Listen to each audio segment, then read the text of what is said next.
conflito Palestina versus Israel a caminho de um genocídio.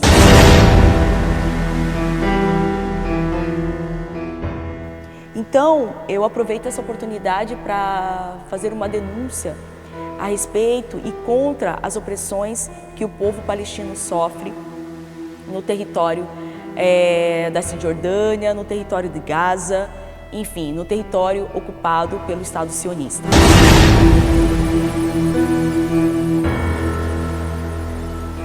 Muitos palestinos perderam em termos de liberdade, moradia e outros direitos humanos. Enfim, perderam a vida.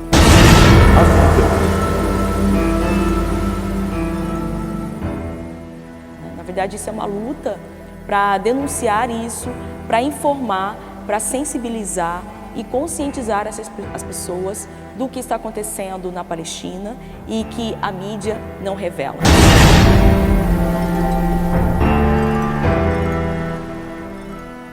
Quando os terroristas atacam determinados espaços, aí a mídia vem com toda a força, né?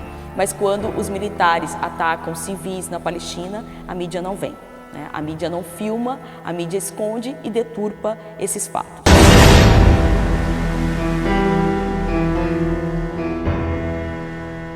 O Estado americano, ele está junto de Israel, patrocinando essas guerras, patrocinando a indústria bélica, armamentista, patrocinando o exército de Israel, que é um dos, se não o mais potente do mundo, o mais preparado do mundo.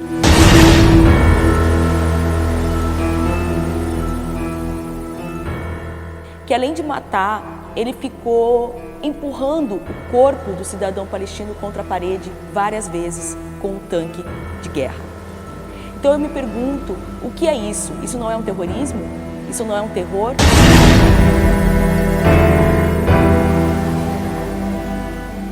Essas guerras, elas vão continuar, porque tem muita gente, infelizmente, ganhando com essas mortes. Determinadas pessoas que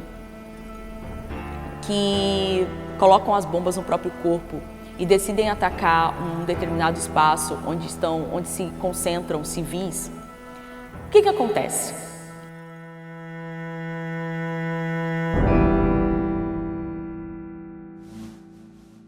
Eu me sensibilizo com essa causa, como uma pessoa que está envolvida com essas questões políticas, e me sensibilizo enquanto ser humano, me sensibilizo enquanto professora de psicologia social, me sensibilizo enquanto filha de árabes, filha de palestinos, e quero estar aqui para promover essa luta, para promover esse espaço de reflexão, de conscientização, de informação e de sensibilização às pessoas.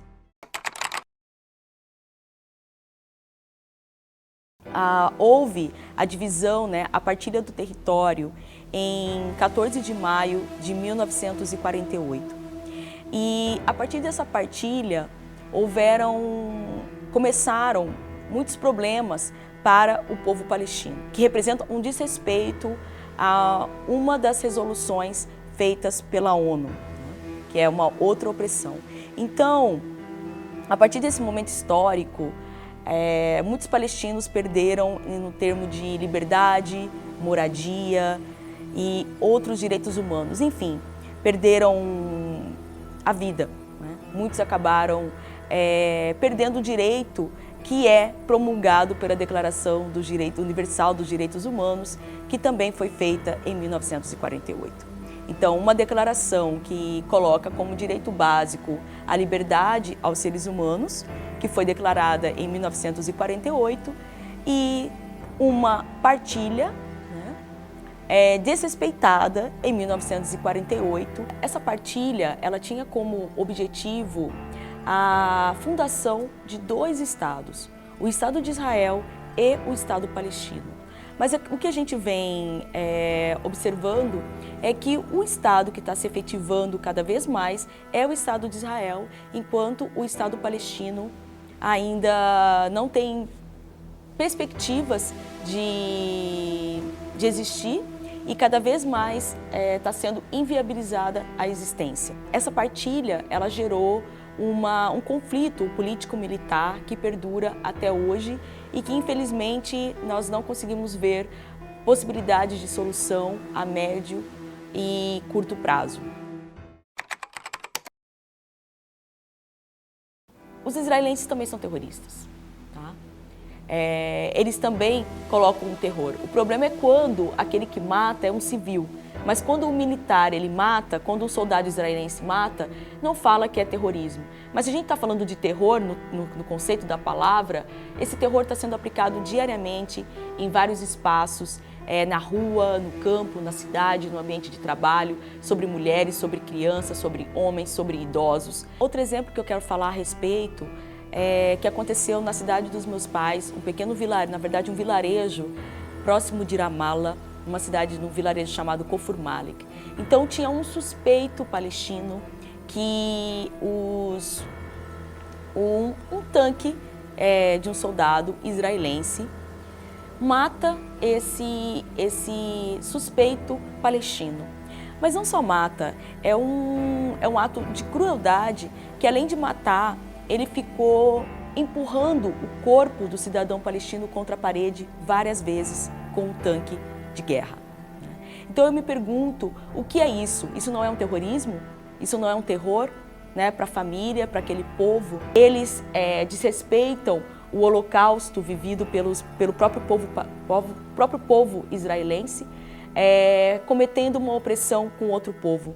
Se eles já sofreram pela morte, pelo genocídio durante a Primeira Guerra Mundial, então que eles reflitam sobre o que eles estão fazendo e não se revitimizem, não usem a história deles para oprimir outro povo.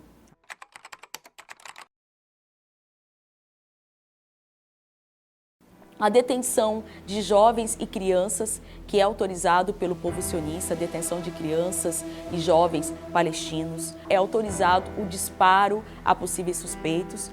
Outras violências são a expulsão de beduínos de suas casas, de suas terras, e a ocupação pelos assentamentos e a formação de colônias em lugares que já são ocupados. Então, não é uma ocupação sionista que acontece, é uma invasão.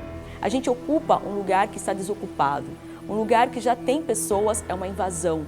Os palestinos, eles são impedidos de entrar em Jerusalém, né? Que é um lugar sagrado, só com permissão da autoridade palestina. E a princípio, a resolução da ONU era que Jerusalém ficaria sob responsabilidade e controle da ONU e não sob responsabilidade e controle de Israel. Mas nós percebemos que isso não acontece, mesmo porque sabemos que a ONU é americana e o Estado americano ele está junto de Israel, patrocinando essas guerras, patrocinando a indústria bélica, armamentista, patrocinando o exército de Israel, que é um dos, se não o mais potente do mundo, o mais preparado do mundo. Quando eu estive lá em 2011 e peguei o avião em Tel Aviv, eu passei por uma vigília dos funcionários do aeroporto. Eles pediram para que eu esperasse, porque eles revistariam a minha mala, né? Tudo na minha mala foi revistado, né? Tudo. Até a caneta, eles tiram a tampa da caneta para verificar se não tem nada entre a caneta e a tampa da caneta. Eles me levaram a não sei, talvez uma caminhada de uns 20 metros ali do aeroporto, e me levaram numa sala, né? E pediram para que eu ficasse nua, para que eles revistassem o meu corpo, né? Então, eu me pergunto, que direito o Estado israelense tem de me vigiar e de vigiar o meu corpo e de me deixar numa sala sozinha, né? Eles poderiam fazer qualquer coisa, eu poderia sumir. Quem eles têm direito sobre uma cidadã brasileira? Eu sou uma cidadã brasileira, meu passaporte é brasileiro, minha nacionalidade é brasileira, porque eu trago o nome árabe, né? E se eu fosse árabe mesmo, quem tem o direito de fazer isso sobre mim, né? Ou sobre qualquer outra pessoa, sobre qualquer outro ser humano? eu não quero justificar, mas apenas explicar. Determinadas pessoas que colocam as bombas no próprio corpo e decidem atacar um determinado espaço onde se concentram civis, o que acontece? Imagine que você tivesse 5 anos de idade e de repente aparecesse na tua casa alguns soldados e matassem toda a sua família. Imagina você com que ódio você vai crescer e vendo que nenhuma justiça é feita contra a injustiça que fizeram contra você, contra a tua família, contra o teu povo. Então, embora eu não quero justificar, muitas vezes esses terroristas, eles veem a questão de colocar a bomba no próprio corpo como a última alternativa, já que não se espera, não se encontra alternativas de solução pelo governo, pelas entidades, pelo Estado. Então, uma das possíveis explicações como um ato de desespero e como um ato de revolta é colocar bombas no próprio corpo e se matar para, enfim, fazer uma forma de luta e de revolta contra o que aconteceu em sua história e contra o que acontece com o seu povo. A mídia é uma mídia também capitalista e essa mídia, a grande mídia, ela não possibilita que algumas realidades, alguns sofrimentos, alguns grandes problemas que acontecem ocorram. Só mostra um dos lados da questão. Por exemplo, quando os terroristas atacam determinados espaços, aí a mídia vem com toda a força. Mas quando os militares atacam civis na Palestina, a mídia não vem. A mídia não filma, a mídia esconde e deturpa esses fatos. Quando acontece um ataque terrorista, um ataque terrorista na França, nos países europeus, nos Estados Unidos, a mídia se mobiliza, há shows em função das mortes daquelas pessoas, todo mundo se mobiliza aqui no Brasil via as redes sociais, via Facebook, Mas a mídia, ela não se mobiliza para falar das mortes que acontecem na Palestina, para falar das mortes que acontecem nos países africanos. É interessante, Porque me parece que a determinados povos é permitido morrer, não há problema. Não há problema se um palestino morre, se um africano morre, se um angolano morre, se um moçambicano morre. Não há problema se um latino-americano morre, não há problema se um negro morre, não há problema se um indígena morre. Agora, quando um europeu, um branco, alguém das classes mais favorecidas economicamente morre, toda a sociedade se mobiliza.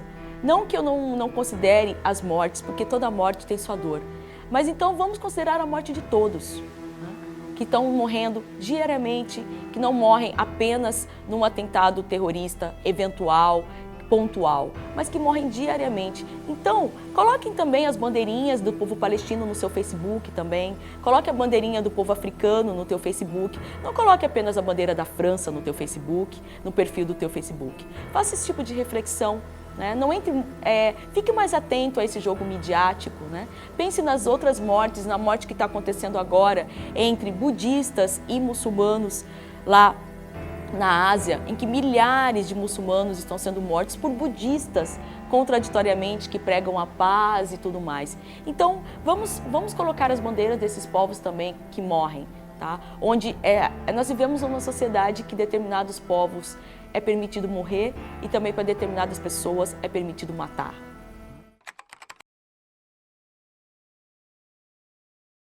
O que está em jogo é uma indústria armamentista, bélica, que lucra com as mortes e com a destruição de outros seres humanos. Então não há disposição nenhuma que essas guerras se extingam, que essas guerras parem em função de uma questão mais humana, de uma questão de vida, de uma questão de respeito à vida do ser humano. Nós vivemos um sistema capitalista e esse sistema capitalista, eles inventam as guerras para que elas gerem lucros, geram lucros tanto no sentido, sobretudo das armas, né? E a indústria bélica, por exemplo, a indústria bélica israelita, né, judia, israelita, ela é uma das maiores indústrias bélicas do mundo. Então não há interesse e disposição. Essas guerras, elas vão continuar, porque tem muita gente, infelizmente, ganhando com essas mortes. Infelizmente, se a paz ainda não está aqui, não está conosco, e muitas pessoas ainda sofrem, muitas pessoas ainda morrem, isso é sinal de que nós precisamos continuar a luta. É preciso lutar. É isso aí.